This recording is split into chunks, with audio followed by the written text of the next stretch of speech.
আমার মতো কে কে আছেন শুক্রবারে মাংস বাদে অন্য কিছু খেলে মনে হয় যে পেটটা ভরে নাই, শান্তি শান্তি লাগে না। হ্যালো, আসসালামু আলাইকুম, welcome to our page Aladdin জিনির লাইফস্টাইল। সবাই কেমন আছেন? আশা করছি ভালো আছেন। আমরাও ভালো আছি আলহামদুলিল্লাহ। সকালে ঘুম থেকে উঠে নাস্তা টাস্তা করে তারপর পর্দাগুলোর উপর রিংগুলো খুলে ভিজিয়ে দিলাম। এগুলো ভালো মানুষ ধুবে, কারণ আজকে হচ্ছে শুক্রবার, তার ডিউটি হচ্ছে এই পর্দাগুলো ধোয়া। সবাই মনে করে ভালো মানুষ আমাকে অনেক হেল্প করে, ঘরের সব কাজ করে, কিন্তু কচুও করে না। সবাই যেহেতু বলেই তাই এখন থেকে ভাবলাম ঘরের চাদর পর্দা যাই ময়লা হবে সে ধুবে। এখন বাজে সকাল 11টা, অনেক গরম। তো ভালো মানুষ অফিসের কলিগ অনেকগুলো আম দিয়েছিল, ভাবলাম এগুলো দিয়ে শরবত বানানো যাক। তো শরবত বানিয়েছি, কিন্তু এগুলোতে এত আঁশ দেখতেই পেয়েছে। তারপর ভালো মানুষ বলতেছিল শোকেসটা ওই রুমে নিয়ে যাও, কারণ এই রুমে যেহেতু ফুটবল খেলে দেখা যাবে যে কোন সময় না কোন সময় ফুটবলের ইয়াতে গ্লাস ভেঙে ফেলে শোকেসে। যেহেতু জিনিসপত্র সব নামিয়েছি, ভাবলাম যে এগুলো ওয়াশ করা যাক। ওয়াশ করা বলতে এই না যে ধোয়াপালি করেছি, কারণ এত এনার্জি নেই এই গরমে এগুলো ধোয়াপালি করা, কারণ এতগুলা জিনিস। শর্টকাট ভাবে শুকনা কাপড় দিয়ে মুছে নিয়েছি, তারপর শোকেসটা সুন্দর করে সাজিয়ে নিচ্ছি। শোকেসটা এই রুমে আনতে ভালো মানুষ আর আমি দুইজনে মিলে এনেছিলাম। তারপর ভালো মানুষ চলে গিয়েছিল পর্দা ধুইতে, আর আমি এদিকে সুকেস গুছাচ্ছিলাম।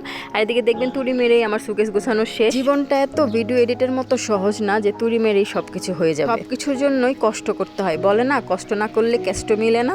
এই তো দেখছেন ম্যাজিক, তাই না? আর এই যে দেখতে পাচ্ছেন একটা মগ, হোয়াইট কালারের ফ্লাওয়ার, এটা আমি নিজে আর্ট করেছি। আর এই যে দেখেন আমার সুন্দর একটা ডল আপনাদের সাথে শেয়ার করছি। এটা ছিল আমার অনেক বহু বছর আগের ডল, আমার বার্থডেতে আমার আম্মু গিফট করেছিল।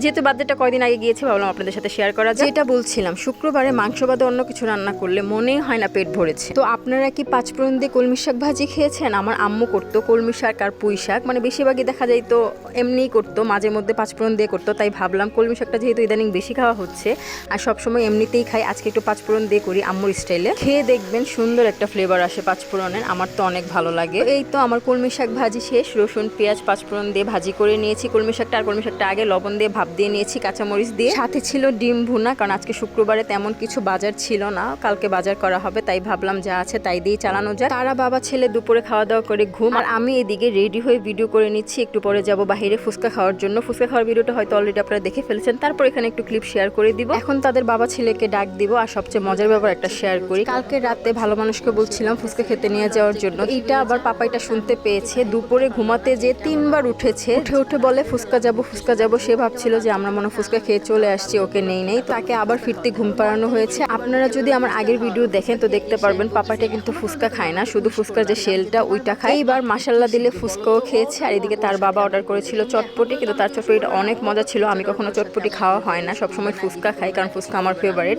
চটপটিটা খেয়ে মনে হয়েছে নেক্সট টাইম গেলে আল্লাহ বাঁচিয়ে রাখলে অবশ্যই চটপটি খাবো। আর এই তো দেখতে পাচ্ছেন, কেউ মাশাল্লাহ বলতে ভুলবেন না।